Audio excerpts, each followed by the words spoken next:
para poder empezar a hablar, lo primero que tenemos es que definir las cosas más pequeñas. ¿Qué diferencia hay entre gobierno y Estado? Si le preguntáis eso a Dalmacio Negro, daría una respuesta más nítida, pero yo no tengo la misma. Y creo que he influido en él, en Dalmacio, en corregir su posición inicial. Porque Dalmacio parte, no trato de explicar el pensamiento de Dalmacio, sino para comprender el mío. Parte de una base, que él cree que en el mundo anglosajón hay gobierno, no Estado. Por tanto, el Reino Unido, Inglaterra, Gran Bretaña, para él tiene gobierno, pero no Estado. Y que en Estados Unidos incluso lo traslada. Pero claro, para mí me encuentro frente a unos obstáculos insuperables para poder seguir esa tesis. Y es, por ejemplo, Estados Unidos. Hay una constitución del Estado federal. Así que ¿cómo que no es Estado si está regulado todo? Y ya eso él lo ha admitido. Entonces la diferencia que hay entre gobierno y Estado es una. En el tiempo, el Estado es posterior al gobierno. Y eso explica a la confusión de un filósofo, un pensador como Dalmacio, porque en el tiempo primero es el gobierno y luego el Estado. ¿En qué sentido? Que las monarquías absolutas, antes de convertirse ellas en Estado, como nos dijo Luis XIV, l'état c'est moi, antes han gobernado. Con favoritos, sin favoritos, ellos han gobernado. Y no había un Estado. Administrativo no lo había. Ni siquiera policíaco. Lo que había es ejército. Y en esos ejércitos no eran todos del Estado. Y el Estado se formó cuando los monarcas absolutas unifican los ejércitos y unifican la policía.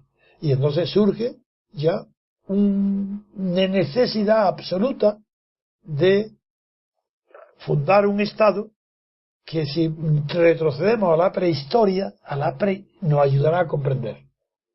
Hoy está bastante claro, probado, que en la primera forma de Estado que hubo en Europa fue hace 10.000 años, o un poco más, 12.000, en Palestina, al lado de Jericó. En Jericó, porque ahí hay una aljiba, había agua. ¿Y por qué allí? Porque es la primera vez, las primeras noticias, no digo la primera vez, es la primera noticia que tenemos de un fenómeno, un acontecimiento extraordinario para la humanidad.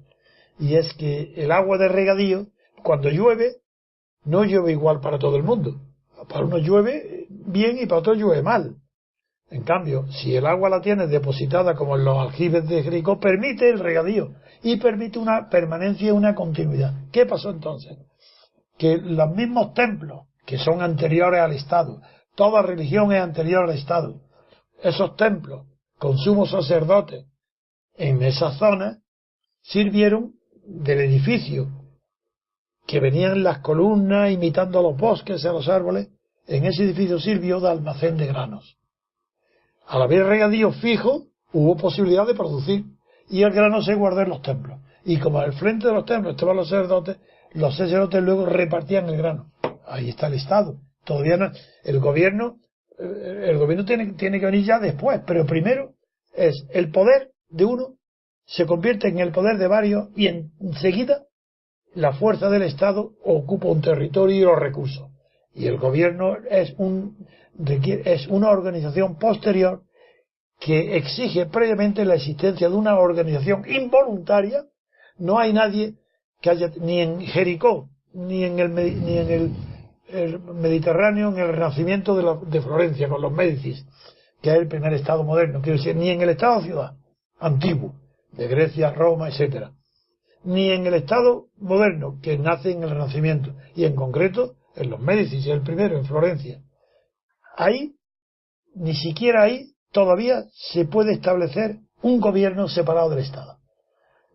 Y se ve, por ejemplo, cuando Maquiavelo cuenta en la historia florentina, cuenta la vida de Florencia, dice de Cosme de Médicis, que no tuvo cargo ninguno, gobernaba como un tirano, como un dictador, toda la ciudad de Florencia sin cargo en el Estado. Ahí tienes la prueba. Entonces inventa el gobierno y dice Maquiavelo, porque tenía compradas todas las magistraturas. Así, el gobierno empieza cuando alguien que está en el Estado, aunque no tenga ningún cargo, tiene suficiente poder para comprar la magistratura, es decir, para pagar. Y nace el gobierno. Así el gobierno es un instrumento del Estado. Te estoy hablando sin libertad política. Cuando aparece la libertad política, ya cambia por completo todo el panorama. Y eso sucede en la Revolución Francesa. En la Revolución Francesa, aunque no triunfara la Revolución en sus ideales, sin embargo, como acontecimiento histórico, evidentemente tuvo unos efectos que todavía duran. Y entre los efectos que duran es que ahí se descubre que los pueblos pueden alcanzar por sí mismos la libertad política. Esa impresiona profundamente a Carlos Marx. Ese hecho, ese acontecimiento. Y dice Carlos Marx, por tanto, los pueblos que antes de la Revolución Francesa ya tenían Estado, no tienen derecho a la autodeterminación, porque no sabían que existía siquiera el pueblo la posibilidad de que el pueblo se liberara. Eso es una maravilla. Y dice Carlos Marx, y con eso vuelvo un poco a la conversación que acabo de tener con Javier. La maravilla es que el derecho de autodeterminación solamente pueden hacer en aquellos estados que ya eran estados antes de haber descubierto el principio de la libertad política. Y Carlos Marx los nombra. Y dijo, España, Portugal, Francia, Inglaterra, no hay derecho de autodeterminación. Lo dice expresamente. Y en Irlanda lo admite diciendo, por excepción, es posible en Irlanda a causa del problema religioso. Con lo cual creo que te he contestado al origen. Ahora, hoy, actualmente, ¿en qué se distingue conceptualmente? Pues que el Estado es una abstracción. El Estado tiene personalidad jurídica. La nación no tiene personalidad jurídica. Por tanto, la nación, el Estado es la personificación de la nación. ¿Y cómo el Estado puede darle personalidad a la nación? A través del gobierno. Porque si no hay un sujeto al que atribuir las deudas y los derechos, las cargas y los beneficios, si no hay un sujeto, no puede haber gobierno. Está el Estado, entonces los reyes, poder absoluto, es pura organización. No voluntaria. El Estado no es una organización voluntaria. Ahora es verdad que del mismo modo que ha nacido en el Estado moderno, en el Renacimiento, puede ferecer. Yo no defiendo la inmortalidad del Estado. El Estado puede desaparecer, pero quedan tantos centenares, centurias y tal vez milenios para que el Estado al final tienda a un Estado universal, que es inútil plantearnos el tema de si el Estado puede desaparecer, que es el error del anarquismo. El anarquismo, el error que tiene es que cree que el Estado puede desaparecer. Es imposible porque para eso habría que transformar previamente la naturaleza humana. Mientras seamos lo que somos, el Estado no puede prescindir, ni las sociedades, de la policía y de la injusticia. Es decir, el Estado es creador de injusticia. Bueno, pues sin Estado sería peor. La injusticia sería la fuerza bruta, nada más. Y es más ventajoso un dictador que 10.000, 20.000, 30.000 dictadores, que son lo que pasaría si no hubiera Estado. La dictadura es un avance.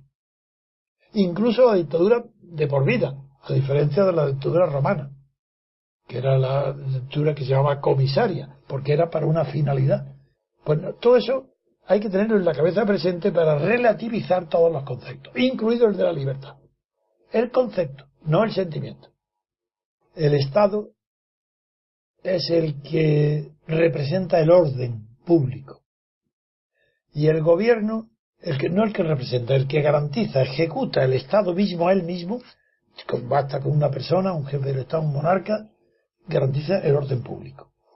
En cambio, el gobierno es el que realiza, bien o mal, la distribución de la riqueza. Entonces, la política la hace el gobierno, pero que cuenta con que hay un soberano que es el Estado, porque eso de la soberanía es un cuento. Bueno, tuvo su sentido cuando había reyes soberanos.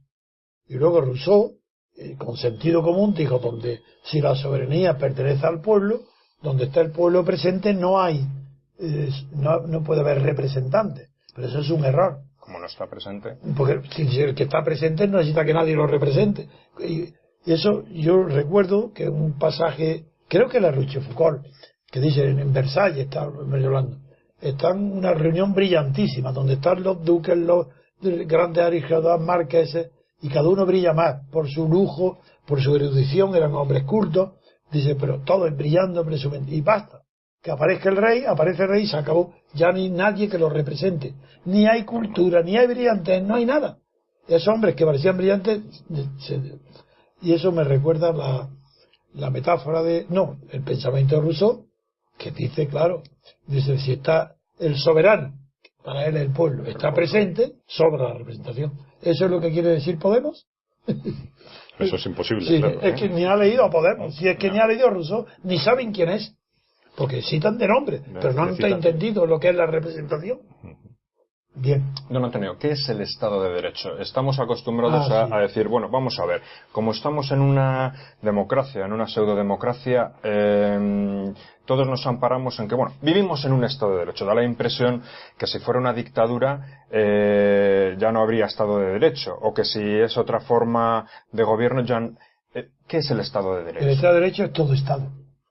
Si no fuera derecho no habría existido jamás un Estado. El Estado o es de derecho o no hay. La dictadura son Estados de derecho. Stalin es Estado de derecho. Hitler es Estado de derecho. El totalitarismo es la máxima expresión del Estado de derecho. Porque es el Estado el que regula todo mediante leyes. Entonces, ¿qué significa Estado de derecho? Lo que significa literalmente un Estado que está regido por el derecho, en forma de ley. Porque los usos y costumbres, cuando se dice Estado de Derecho, se eliminan, se sobreentiende. Está dentro de la palabra derecho. Pero cuando aquí o en cualquier época se habla de Estado de Derecho, no se está pensando ni en uso ni en costumbre, sino en leyes. Pero, dada la naturaleza humana, todo Estado, si no fuera de derecho, no sería Estado. Y el que inventa la expresión, no creáis que es muy antigua. Inventa la expresión Estado de Derecho Robert von Smol, un alemán, no me acuerdo del año ahora, pero del año 880, en la década de los 80, del siglo XIX. Lo inventa y para distinguirlo, con mucho sentido, dice Estado de Derecho o Estado policíaco, porque es la diferencia. Si hay Estado policíaco, sí que se distingue el Estado de Derecho. Y el Estado policíaco es aquel donde hace falta prácticamente un policía al lado de cada ciudadano para que respete el Estado. En cambio, el Estado de Derecho dice, no, yo me ahorro. Yo necesito 1 millón de policías, necesito 1 millón de leyes. Cuanto más leyes, mejor. Ese es el Estado de Derecho a partir de forma... Y hoy, lo que significa Estado de Derecho es no solo que lo mismo que todo Estado tiene que ser de derecho, sino que significa algo más. Hoy significa que los gobernantes y funcionarios del Estado tienen que cumplir sus propias leyes. Eso es lo que significa Estado de Derecho. Hoy, no jurídicamente formal, pero de verdad, lo que significa es que no es los ciudadanos corrientes, sino que todos los cargos del Estado o público tienen que cumplir las leyes que ellos mismos se hacen para sí mismos. Y las resoluciones de los tribunales también. Y lo mismo, claro. Entonces, en ese caso ya la risa que nos da es total, porque justamente en España hoy cumplen las leyes todos los gobernados menos los gobernantes. Así que quien no cumple las leyes justamente es el que tiene poder del Estado. Entonces no se puede decir que hay Estado de Derecho. En absoluto, es una redundancia. Dice, hay un Estado.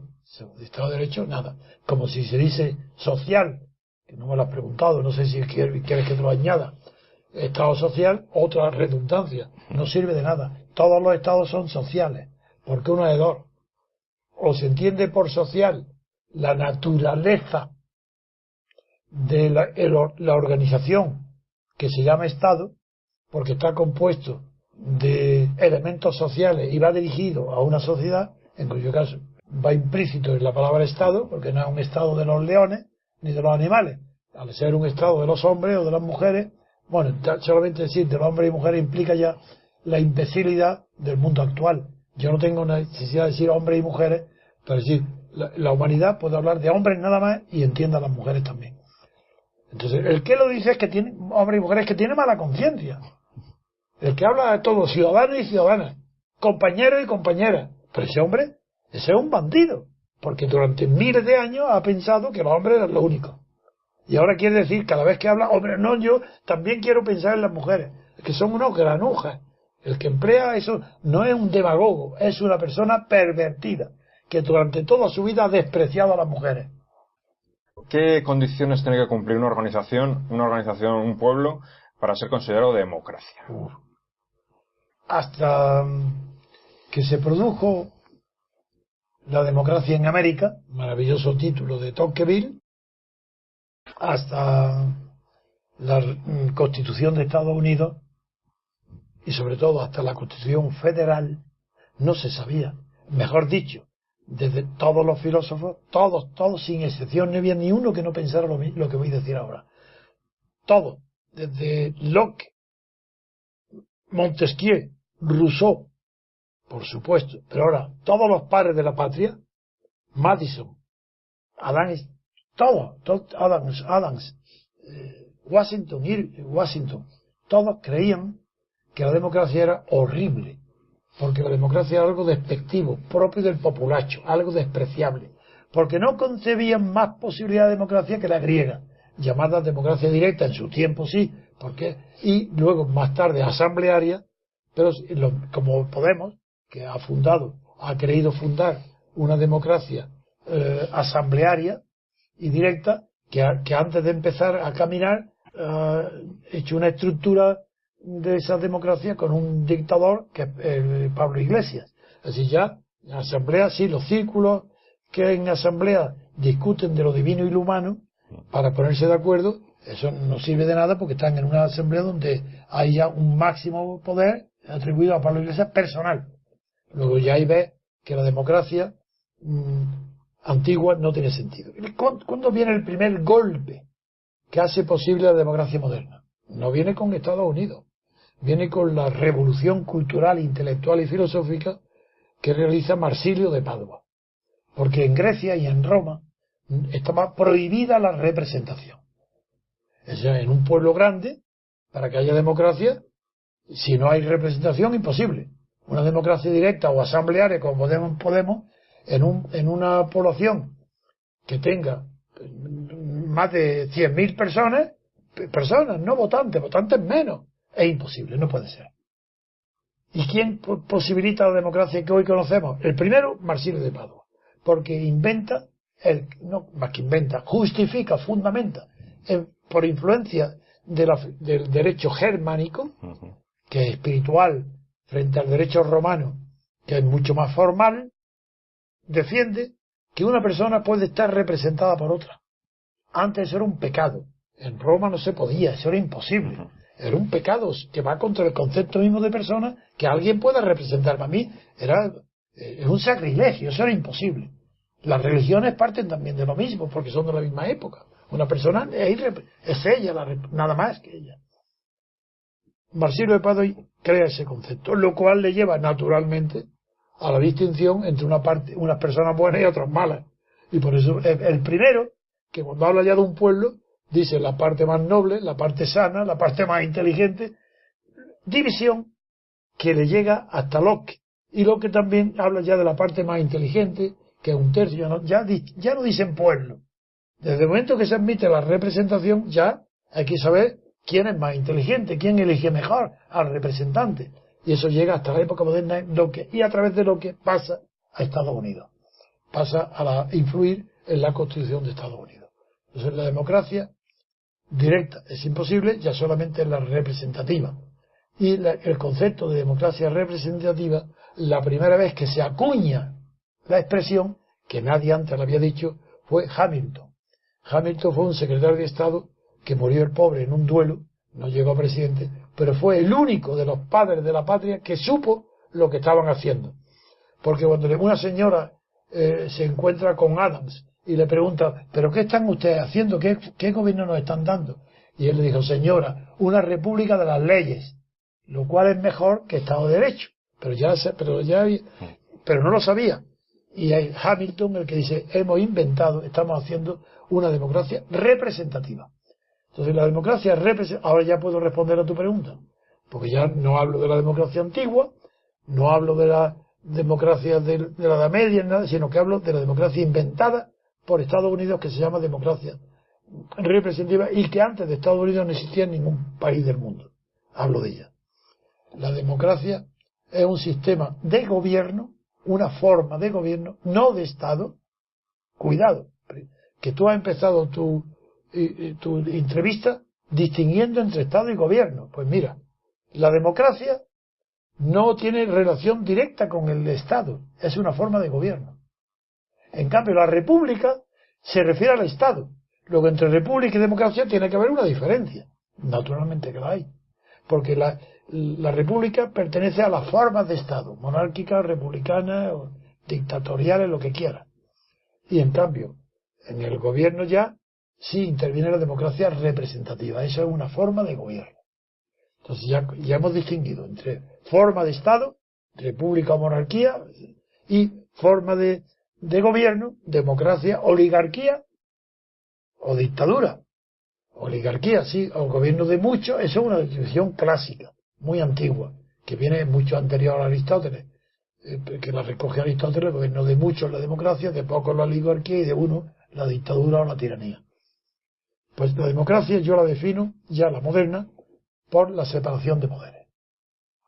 Es decir, a diferencia del parlamentarismo, que está basado en la filosofía liberal, Inglaterra, y que ha sido una maravilla para el mundo, el descubrimiento inglés del parlamentarismo y de la libertad ha sido uno de los acontecimientos más grandes de la humanidad, pero inferior al descubrimiento de la democracia por los padres de Estados Unidos.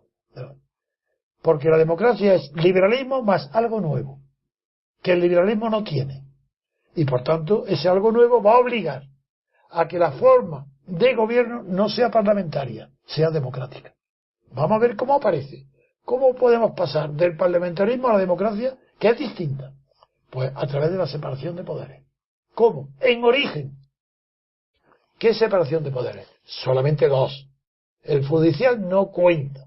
Es una tradición desde Montesquieu y añadir el poder judicial. Pero el propio Montesquieu dice en francés que el pouvoir judiciaire es presque nul, casi nulo, no existe, incluso exagera, porque el poder judicial no tiene ningún poder, ni puede tenerlo. Porque si tuviera un poder, ¿qué significa poder? Es que empezamos. ¿Qué significa poder? Poder es poder sobre alguien, sobre otro. Entonces, claro, en un Estado tiene tal poder que hay que separarlos para que un solo no domina a todos. Pero el poder judicial no puede tener poder sobre nadie. Lo único que tiene que tener poder es para que nadie tenga poder sobre él, que no tiene nada que ver. Y eso se llama independencia. Así, el poder judicial solamente puede aspirar a la independencia, nada más. Es decir, que otro poder no le influya, ni el legislativo ni el judicial. Entonces en España, ¿cómo está el poder judicial en España? Pero si está nombrado, bien sea por el Parlamento, o por el Gobierno, o por los dos, o por el partido mayoritario, tiene la mayoría del Consejo del Poder Judicial.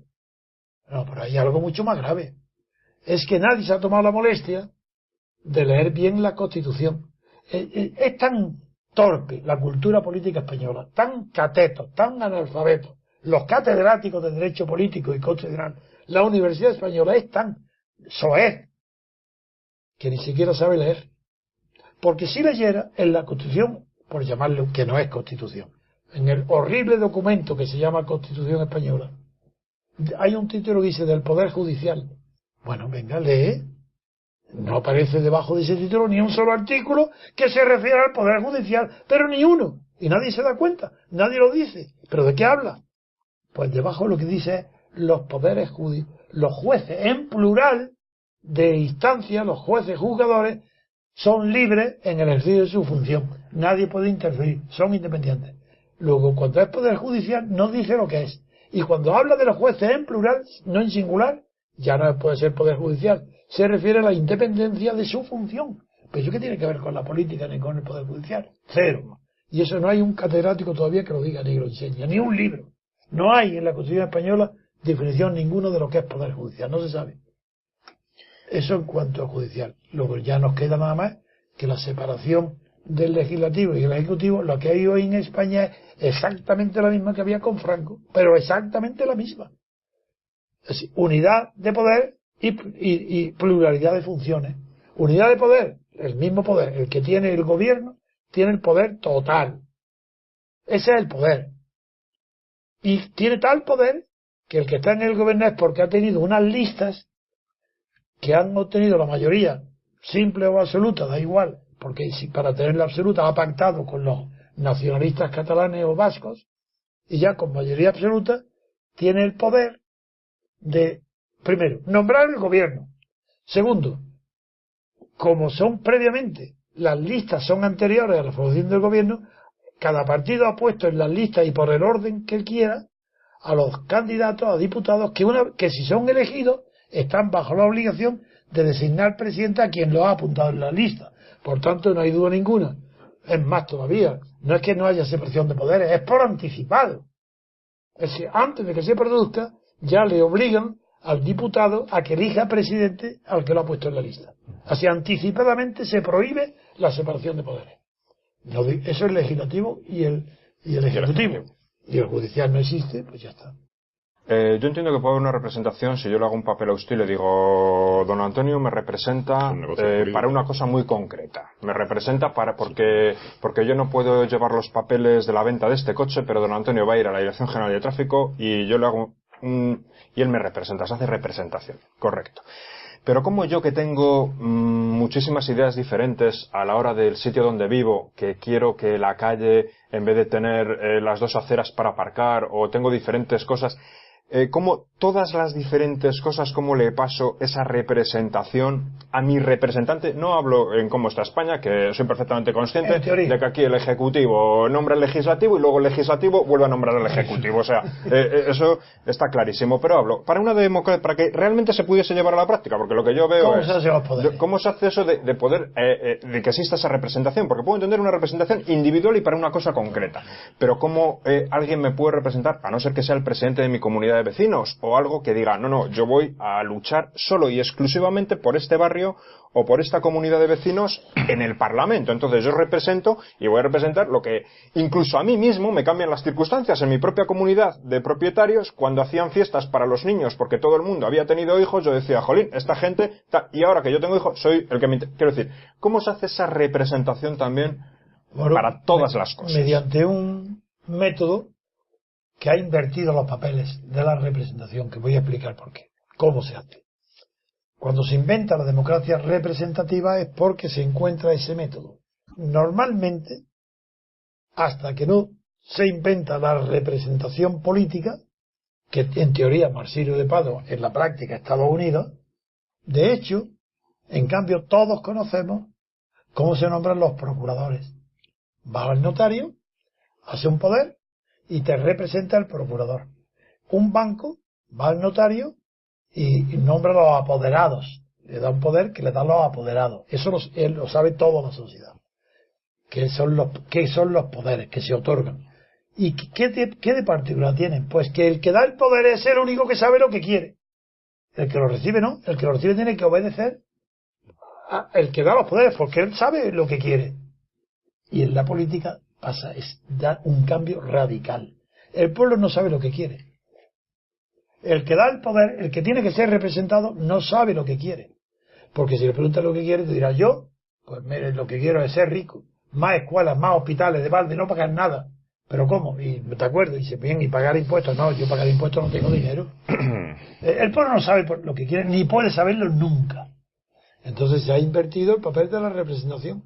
Y es que los voluntarios que se ofrecen como representantes del pueblo tienen que ir a distritos pequeños y allí que los conocen, que saben que se llaman Pérez o Julio y saben más o menos quiénes son, de dónde proceden, que los conozcan. Alguien que le pide confianza le dice, no, vosotros no sabéis nada, pero de mí me conocéis, y a mi padre y a mi abuelo, sabéis que soy un hombre honesto y que he estudiado. Yo voy a decir lo que vosotros necesitáis, vosotros no lo sabéis, porque lo que necesitáis hace falta dinero. Entonces, permitirme que yo me presente aquí, me reúno con vosotros y os iré diciendo lo que necesitáis. Si vosotros estáis de acuerdo en que eso es lo que necesitáis y que los medios para cubrirlo son aquellos que yo digo, que esto es, pues que hay que poner unas tasas para esto, tal, entonces os pido simplemente que me deis un voto. Y al darme el voto me dais la representación vuestra. Y yo soy vuestro representante. Pero, como ya tenemos una experiencia, ese señor, si es honesto, tenemos tan grande, que una vez los representantes se olvidan de vosotros y ya van por su cuenta. Yo digo además que además de nombrarme a mí, nombréis a otro. Al segundo, que tampoco tiene que ser amigo mío. Y nombráis a dos. Uno que dice que vosotros necesitáis A, B y C. Y otro que dice que no, que lo que necesitáis vosotros es X y Z. Y yo digo que para A, B y C necesitamos que venga aquí un tren. Y el otro dice, no, aquí necesitamos un aeropuerto, el de X y Z. Como hay diferencias, elegid los dos primeros. El que tenga mayoría absoluta es vuestro representante. Y si no cumple el contrato de apoderamiento que habéis hecho como un simple apoderado o procurador, lo echáis, y el otro, para no gastar dinero, el que estaba el segundo, lo ocupa, sin gastar dinero. Eso está en la representación. Esa es la representación. Correcto. Hay un aspecto, si me permites, Antonio, el tema de la representación, que además yo creo que es clave porque es una de las grandes falsificaciones y de las grandes corrupciones que se utiliza actualmente para presentar como democracia lo que no es, ¿no? Entonces ahora mismo los representantes en el Parlamento se dicen que son representantes del conjunto de la nación española. Sí. Son representantes te agradezco de todos, cuando la representación, como tú has indicado y señalabas tú también en la pregunta, es la vinculación directa que tiene que existir entre dos personas. Pero es que me alegro lo que me has dicho. Porque nace precisamente el negocio jurídico de los poderes que tú señalabas y que es revocatoria. O sea, que es revocatorio. Claro, porque tú puedes, lo que le has dado, lo puedes quitar. Y entonces nos encontramos ahora en una situación en la que todos los diputados y senadores de nuestro país dicen que nos representan a todos. Voy a explicar lo que es una cosa maravillosa lo que acaba de plantear. Porque es el secreto de la política. Eso es lo que permite llegar al fondo. La pregunta que ha hecho. Antiguamente no se planteaba el problema. El problema es moderno, porque requiere que haya representación. Bien, una vez que hay representación, ¿a quién representa? Porque el origen de que no se prohíba el mandato imperativo, porque lo que yo estoy diciendo es lo contrario al mandato imperativo. Aquí no hay más mandato imperativo que el del elector al elegido, que le manda imperativamente lo que tiene que hacer, no a la inversa, que lo que dicen las constituciones, que el diputado no puede obedecer a ningún mandato imperativo. ¿Cómo que no? Al de que lo ha elegido. Entonces voy a decir por qué. El origen de que se independizaron está en la Revolución Francesa. Fue el abate Sieyes. Pasó lo siguiente. Se habían convocado los estados generales en la Revolución Francesa. Y toda Francia, todos los arrondissements, todos los pueblos, todos mandaron sus representantes tal como yo he dicho, lo que es verdaderos, personales, con poder revocable, con verdadero poder. No existía otro. No se concebía que a la Asamblea de Versalles no fueran diputados con verdadero carné, traían de cahiers de doléances, los cuadernos de queja que sus conciudadanos le habían dado y con eso venían. Bien, ¿qué pasa?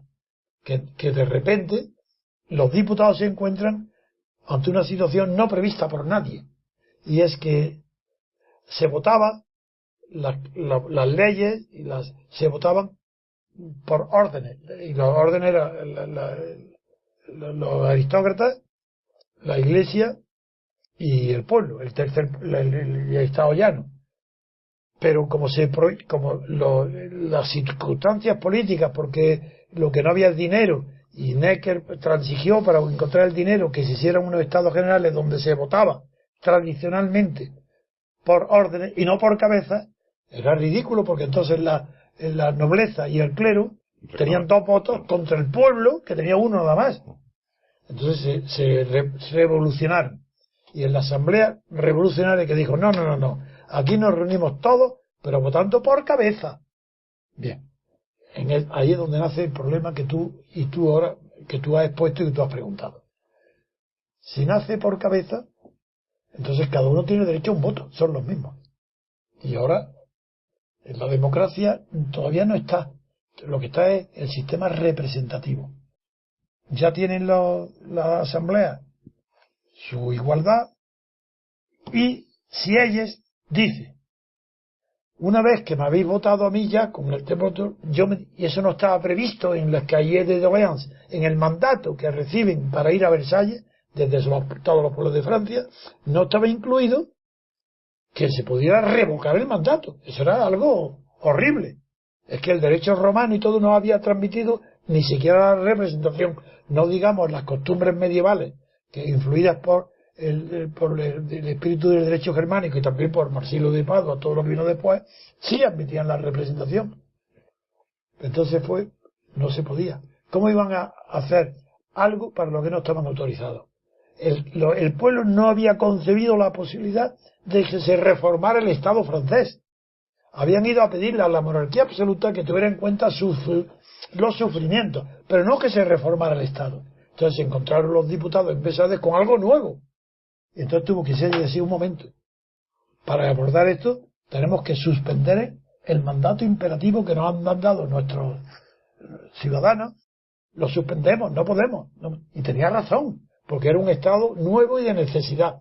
Donde se equivocó, si ahí es que, como en los estados de necesidad, estaba justificado que se apoderaran de hecho de la representación, pero que pasado el estado de necesidad volviera a ser un poder revocable.